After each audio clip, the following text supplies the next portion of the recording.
Honorable Shri Narendra Modi ji, the ascetic of leadership, exploring the spiritual, strategic, and statesman-like journey of India's most transformative Prime Minister. The Inner Light, we explore the spiritual foundation of Shri Narendra Modi ji. Who is the man behind the power? What drives his discipline, his stillness, and his clarity? The Shiva connection. Before he was Prime Minister, before he became a political force, Narendra Modi was a seeker. A bhakt of Lord Shiva, he grew up not just with books or slogans, but with silence, sadhana, and solitude. From a young age, Shri Narendra Modi ji was drawn to the teachings of Shiva, the eternal ascetic, the destroyer of ego, the cosmic meditator. Not just as a god to be worshipped, but as an ideal to be lived. After leaving home in his youth, Modi ji spent time in the Himalayas, in the company of sages, and in the depth of caves, exploring the inner universe far before he would impact the outer one. He didn't travel with cameras. He didn't post it on social media. It wasn't a campaign. It was a calling. The world today sees his charisma and command, but behind it lies a deep connection with the divine, shaped by days of fasting, months of walking, and years of yogic contemplation. Shiva lives in every atom of the universe. When you empty your ego, you meet the infinite. The practice of meditation Shri Narendra Modi ji Day doesn't start with files or phones. It begins before dawn, with silence, yoga, pranayama, and meditation. Even today, despite the burdens of statecraft, he carves out 1-2 hours daily for personal practice. This isn't luxury, it's necessity. For him, meditation isn't escape, it's energy. It's clarity. It's where chaos meets calm. His yogic routine has become legendary, not for how glamorous it looks, but for how disciplined and consistent it is. When the pandemic struck, when border tensions rose, when storms of global politics swirled, Modi's responses were rarely reactive. Why? Because a meditative leader doesn't react, he responds. He doesn't get pulled into noise, he becomes the center of silence in it. Meditation for him is not religious branding, it's mental immunity. A way to stay grounded, aware, and purpose-driven, even amid crisis. Shakti Upasana, the power within. If Shiva is the stillness, Shakti is the movement. And Narendra Modi's reverence isn't limited to Shiva. He is also a Shakti Upaska, a devotee of divine feminine power. From visiting Kamakhya temple in Assam to celebrating Navratri with fasting, Modi's bond with Shakti is profound. He sees power not as domination, but as energy in service of dharma. That's why his leadership style balances assertiveness with compassion, discipline with intuition, policy with people. He speaks of Bharat Mata not just as patriotic imagery, but as a living energy that flows through every citizen. Shakti is India's cultural essence, and he draws from it not just in temples but in technology missions, diplomacy, startup energy, and even space exploration. For him, spiritual power is not passive. It's active, intelligent, and evolutionary. Spirituality in leadership. So what happens when a meditator becomes a prime minister? You get vision without vanity. You get silence that speaks louder than sound. You get intentional governance, not impulsive politics. In a world obsessed with image, Modi remains anchored in inner practice. It is what gives him the courage to stand alone, the patience to wait, and the detachment to serve without seeking. He once said, "My work is not for power. My work is for seva." And that is the soul of this tapasvi leader. Childhood in Vadnagar. Shri Narendra Modi ji was born in Vadnagar, a small town in Gujarat, into a family of modest means. His father ran a tea stall near a local railway station, and young Modi often helped him serve tea to passengers. This wasn't poverty alone, it was preparation. Imagine a young boy standing beside boiling kettles, observing travelers, soldiers, saints, and workers. Listening, absorbing. He didn't know it then, but that tea stall was his first school of politics, of psychology, of people. That's where he learned to talk, and more importantly, to listen. That's where he saw every class, caste, and community pass before him. It was India in motion, and he was soaking it all in. The yatra begins wandering across India. In his teenage years, Modi ji took a decision most wouldn't dare. He left home, not for rebellion, not for fame, but for a quest. He traveled across India, from the Rishikesh ashrams to the Belur Math of Ramakrishna Mission, from the caves of the Himalayas to the temples of Tamil Nadu. He didn't travel with luggage. He traveled with curiosity. He spoke to monks, farmers, weavers, potters, scientists, and tribals. He walked through slums, forests, and deserts. These weren't tourist visits. These were immersive experiences, training the young seeker in the realities of Bharat.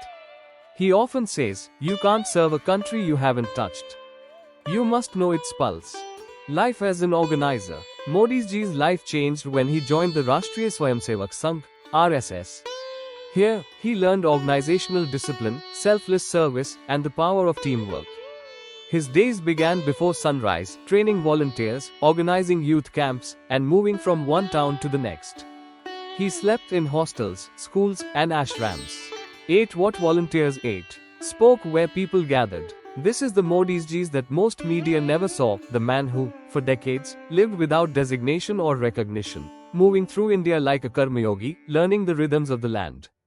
Every drought taught him water conservation. Every farmer's cry became a future scheme.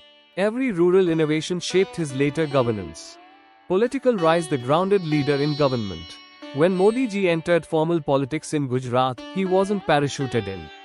He had already visited thousands of villages, addressed lakhs of workers, and walked more miles than most fly. As Chief Minister of Gujarat, he made field visits routine. He launched the vibrant Gujarat Summit, not from conference halls, but from farmers' needs. He stayed connected to the soil, even while launching solar parks. As Prime Minister, he scaled this mindset. He emphasized direct feedback through Mann Ki Baat, Jan Aushadhi centers, e-governance dashboards, and real-time field monitoring.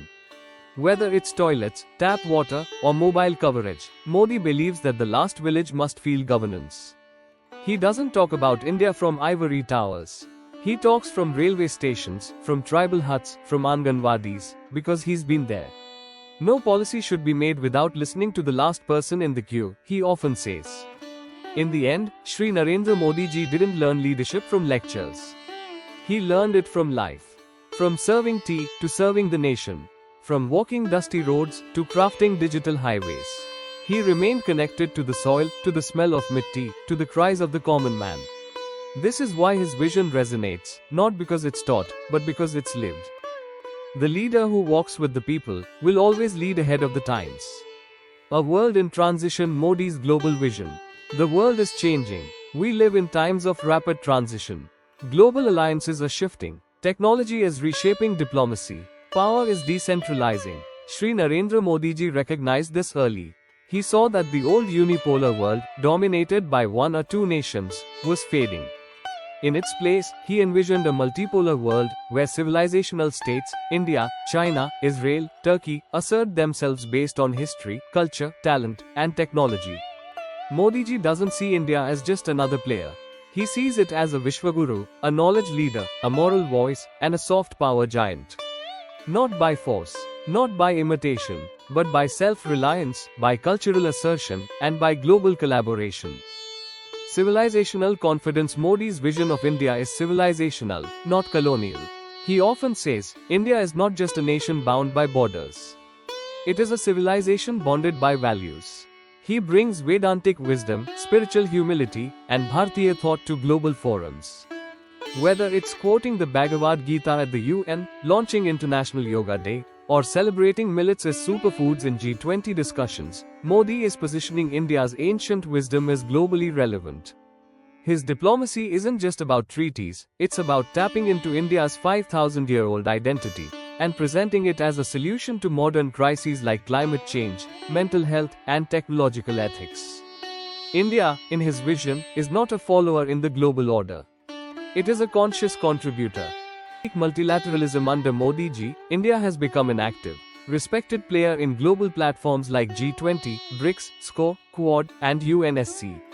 But here's the difference. Earlier, India attended summits. Now, India shapes them. He's redefined Global South diplomacy, speaking for the voice of the voiceless in Africa, Latin America, and the Indo-Pacific. During India's G20 presidency, Modi introduced the idea of one Earth, one family, one future, inspired by the ancient Vedic phrase Vasudhaiva Kutumbam. This is not just poetic, it's geopolitical strategy through spiritual ethics. India has become the bridge between the West and the rest, between technology and tradition, between capitalism and consciousness. Technology or self-reliance? Modi ji believes the 21st century belongs to nations that master technology and trust. That's why his global vision rests on Digital India, Make in India, Startup India, Semiconductor missions, AI and quantum tech collaborations. He isn't against globalization, he's against dependence. He envisions an India that is Atmanirbhar, self-reliant, yet globally networked. In foreign policy, he pushes for resilient supply chains, data protection, and tech independence. India is now a pharmacy of the world, a space tech power, and a hub for digital public goods, because leadership, according to Modi ji, must align local strength with global relevance. The leader on the world stage. There's something unique about Modi ji's global presence. Whether it's Madison Square Garden in the US, the Bastille Day Parade in Paris, or addressing the UN General Assembly, he speaks not just as APM, but as a symbol of a rising India. He wears Indian clothes on international stages. He gifts traditional products to global leaders. He speaks confident Hindi. In every handshake, there is heritage. In every speech, a scriptural tone. That's not branding, it's Bhartiyata with diplomacy. Even his visits to temples abroad, like the Kedarnath shrine renovation, or promoting the Ramayana across ASEAN nations, carry a deeper message. India's culture is India's soft power. And soft power is the real power in a post-colonial world. In Shri Narendra Modi ji vision, India is not chasing the West. It's awakening its own potential. It doesn't need to shout to be heard. It needs to stand still and shine.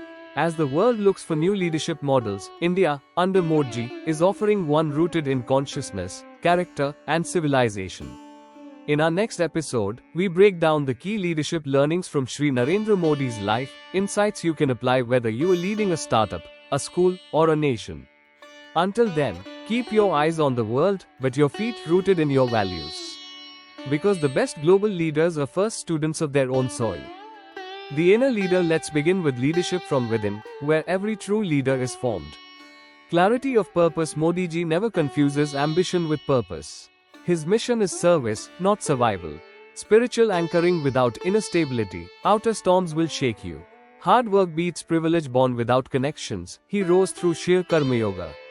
Minimalism. He lives simply so his vision can be big. Listening matters before deciding. He listens deeply, village to village. Walk the talk. His life is the message. No gap between word and action. Be bold, not reckless. Big risks, but always calculated. Discipline is destiny. Daily routines build national outcomes. Learn daily. Modi ji is a lifelong student of people, scriptures, and trends. People first, ego last, service above self. These traits aren't abstract. They're habits. They show up in how he handles crises, interviews, and everyday governance. On action and ground realities, let's move to the actionable mindset he brings to leadership. Visualize big. His schemes are scalable, from toilets to turbines. Narrative framing. He controls the story, not just the data. Start where you are. Vadnagar tea seller to PM, proof of beginning small. Respect traditions, embrace innovation. A rare leader who honors both. Think long-term. Digital India, Skill India, Startup India, all are generational plays. Decisiveness in crisis. Be it demonetization or vaccine diplomacy, he acts. Silent strength. Often, presence speaks louder than press conferences. Data dharma. Decisions. Emotional intelligence guided by evidence. Engage the masses, not just elites. Man Ki Baat wasn't for bureaucrats, it was for Bharat. Trust grassroots intelligence. His village visits shape real decisions. These points show why Modi isn't reactive. He's responsive, grounded, focused on real people, not theoretical problems. The mindset of a modern karmayogi. Every problem is an opportunity. COVID became a chance to build vaccine capacity. Spirituality. Emotional immunity. His calm isn't accidental, it's trained. Built from below. Empower panchayats, SHGs, rural women, not just top-down agencies. Time is a resource. Modi uses every moment as a tool for transformation. Use technology as a multiplier. From DBT to digital identity, he sees tech as a seva tool, not just a shiny gadget. These learnings form the backbone of his leadership style, rooted in discipline, vision, and trust in the common man. There you have it, powerful learnings from Narendra Modi ji leadership journey. These aren't philosophies from textbooks, they're drawn from rivers, tea stalls, election rallies, cabinet rooms, and Himalayan silence. strategy, systems or speed. Let's begin with how Modi ji builds not just policies, but systems that endure. Honor culture and language, promote Indian languages, customs, and spiritual heritage without apology. Patience pays, not every idea shows results overnight. Trust the process. Be relatable yet respected, balance humility with strength. Don't react, respond strategically in chaos, the calmest mind wins. Build institutions, not just ideas, from Niti Aayog to PMGKY, create frameworks, not just slogans. Modi doesn't believe in short bursts of change.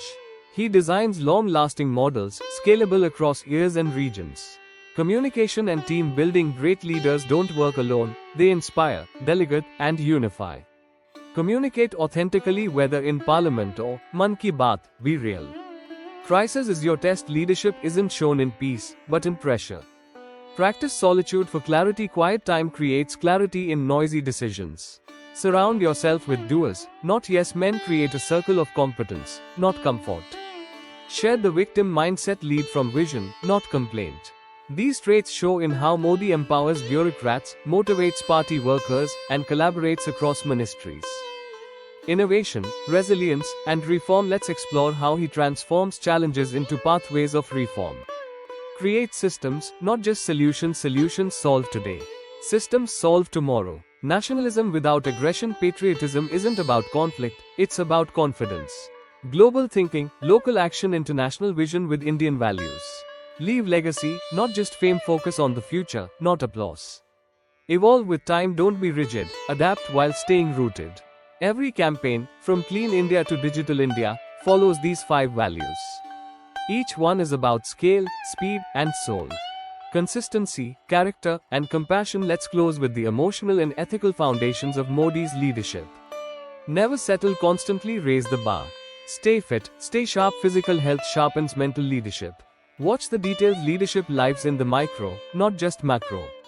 Be frugal, think rich, efficiency beats extravagance. Raise questions to raise standards, ask why, ask better, ask more. Create space for dissent, innovation needs challenge, not compliance. Balance idealism with pragmatism, be visionary but actionable. Turn criticism into energy, convert resistance into resolve. Be transparent, clarity builds trust. Love the people deeply, not as voters, as fellow citizens, as family. The leadership skills, personal mastery or inner engineering. Time management, Modi maximizes every minute, balancing statecraft, public engagements, reading, and reflection. Public speaking, a master orator in multiple languages, he can stir crowds or calm a nation. Mindfulness or meditation, daily silence strengthens decision making and calmness under stress. Self-discipline, from strict schedules to dietary control, he walks the talk. Resilience, whether political losses or criticism, he bounces back stronger. Observation, he picks up fine social cues, body language, and unspoken sentiments in any room. Decision making under pressure, whether during demonetization or surgical strikes, he decides firmly and swiftly. Clarity in communication, even complex reforms are broken down for the common man. Confidence without arrogance, a quiet assertiveness that commands respect. Adaptability, from social media mastery to diplomacy, he evolves rapidly. Intellectual or strategic skills, policy analysis, deep understanding of governance mechanics, fiscal discipline, and law. Vision building, long-term plans like Digital India or Gati Shakti reflect foresight. Global geopolitics, he understands shifting power equations and alliances. Crisis management, whether pandemic or international conflict, he leads calmly. Institution building, focused on building new systems like Jump Trinity, not just ad hoc solutions. Negotiation skills, handles international summits, trade talks, and internal conflicts with finesse. Narrative control, frames national conversations through slogans, initiatives, and emotional appeal. Prioritization, balances national security, economy, infrastructure, and culture efficiently. Risk-taking, high-stakes decisions, like Article 370 removal, are carefully calibrated. Macro-micro thinking, can zoom from billion-dollar policies to the detail of a school toilet. Interpersonal or team leadership, motivating teams from bureaucrats to booth workers, he inspires thousands. Delegation, he empowers capable ministers and administrators. Listening skills, deeply listens to citizens, reports, and field feedback. Conflict resolution manages divergent political and ideological stakeholders with maturity. Inclusive communication speaks to farmers, youth, NRIS, scientists, and saints, each in their language. Execution or governance mastery implementation focus Modi ensures follow-through. Schemes don't stop at announcements, they reach people. Data-driven governance real-time dashboards, analytics, and feedback loops guide decisions. Result-oriented mindset he measures impact, not intent. Digitization leadership from Digital India to direct benefit transfers, he drives tech at scale. Accountability structures introduced real-time reviews and performance metrics for ministries. Zero tolerance for corruption encouraged clean governance by building transparent systems. Grassroots mobilization connects directly with local workers and citizens, not just elites.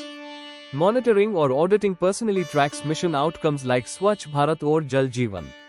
Public feedback loops uses platforms like MyGov and radio broadcasts to listen actively. Inter-ministerial coordination breaks silos. Drives synergy among departments. Global diplomacy or image crafting soft power promotion championed Yoga Day at the UN, Ayurveda globally, and India's civilizational story. Bilateral negotiation skilled in managing global partnerships with US, China, UAE, Israel, Japan. Diaspora engagement reconnected millions of Indians abroad through targeted outreach. Summit presence commands attention in BRICS, G20, SCORE, and Quad platforms. Strategic alliances build diplomatic equations that enhance trade, security, and global standing. Speech crafting for global impact addresses world leaders with rooted Indian philosophy and universal appeal. Reputation management projects consistency, resolve, and vision on the international stage. Nation branding promotes India as a startup hub, tourism destination, and knowledge economy. Crisis diplomacy sent vaccines, aid, and medical teams globally during COVID-19, a humanitarian soft power gesture. Global thought leadership initiatives like Lifestyle for the Environment, LIFE, show moral leadership beyond politics. Legacy, ideology or mass leadership cultural renaissance champion rebuilt temples, revived symbols of Indian pride like Kashi, Somanath, and Ram Mandir. Ideological clarity firm in his beliefs, yet inclusive in his implementation. Mass communication strategy uses tech, emotion, visuals, and timing to craft mass connect. Election campaigning genius micro-targets constituencies, builds waves, energizes cadres. Legacy architecture thinks 50 years ahead, not just for re-election, but for national transformation. Leadership is not merely about vision or intention, it is also about skill. Real, honed, repeatable, tested skills. These leadership skills of Narendra Modi are not just political tools. They are a toolkit for transformation, for governments, businesses, communities, and individuals. So here we are, 7 episodes later, with a complete understanding of the man who blends Shiva's stillness with Shakti's force, tradition with technology, and solitude with scale. We hope this series sparked something in you. A fire to lead, a stillness to reflect, a discipline to build, and a dream to serve. Leadership is tapasya, a daily discipline, a sacred responsibility. Vande Mataram Bharat Mata Ki Jai Jai Hind. If this series has helped you reflect, grow, or reimagine your leadership, please leave a rating and share it with your network. If this inspired you, share it with someone who leads with their heart. Don't forget to like, subscribe, and follow our series, Reinvent Yourself and Conceal the Leader Within. Let's bring back value-based leadership, one story at a time. Tell us in the comments, what's the biggest leadership lesson you learned from this? Thank you for listening to Reinvent Yourself.